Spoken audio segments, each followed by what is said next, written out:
मैं आलमी हर्बल दवाखाने की जानिब से आपकी खिदमत में हाज़िर हूँ और आज जानेंगे धीमान को, जिसको अफारा, नफक शिकम, फ्लूटुलेंस कहते हैं।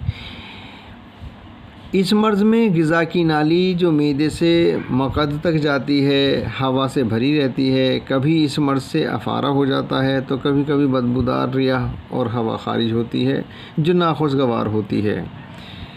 वजूहात ये हैं: देर हज़्म ग़िज़ाओं का खाना, गम, गुस्से और रंज फ़िक्र का हो जाना, खाना खाने के फ़ौरन बाद सो जाना, पानी का ज़्यादा इस्तेमाल करना, चलने फिरने से परहेज़ करना। असबी मिजाज के लोगों को ये मर्ज़ ज़्यादातर हुआ करता है। खाना खाने के बाद पेट अफर जाता है। कभी कभी अफारे की ज़ाती से दिल पर बोझ और घबराहट, धड़कन महसूस हुआ करती है।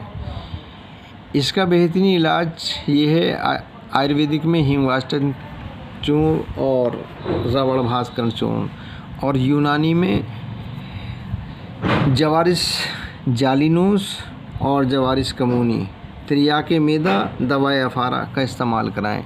ज़ूद हज़्म ग़िज़ाओं का इस्तेमाल कराएं, जिसको सुपाच्य भोजन कहते हैं, और चिकनाई मसालों से परहेज़ करें। Avoid taking spice fat.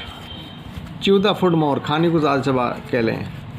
Leak up the finger after food, खाना खाने के बाद में उंगली चूसा करें। और हैव ए लाइट डिनर, शाम का खाना कम लें। और take water 1 hours after the food, खाना खाने के 1 घंटे बाद पानी पिएं, और पानी कभी खड़े होकर ना पिएं। बाकी तमाम चीज़ों का परहेज़ करें।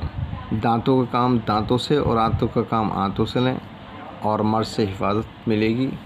वीडियो अच्छी लगी हो तो लाइक और सब्सक्राइब करें, घंटी का बटन दबाएं, ताकि आने वाली और मौजूदा तमाम वीडियो आपको मिलती रहें, आप इससे फ़ायदा उठाएं। और इजाज़त दें, फिर मिलेंगे किसी दूसरी अच्छी वीडियो के साथ। आदाब।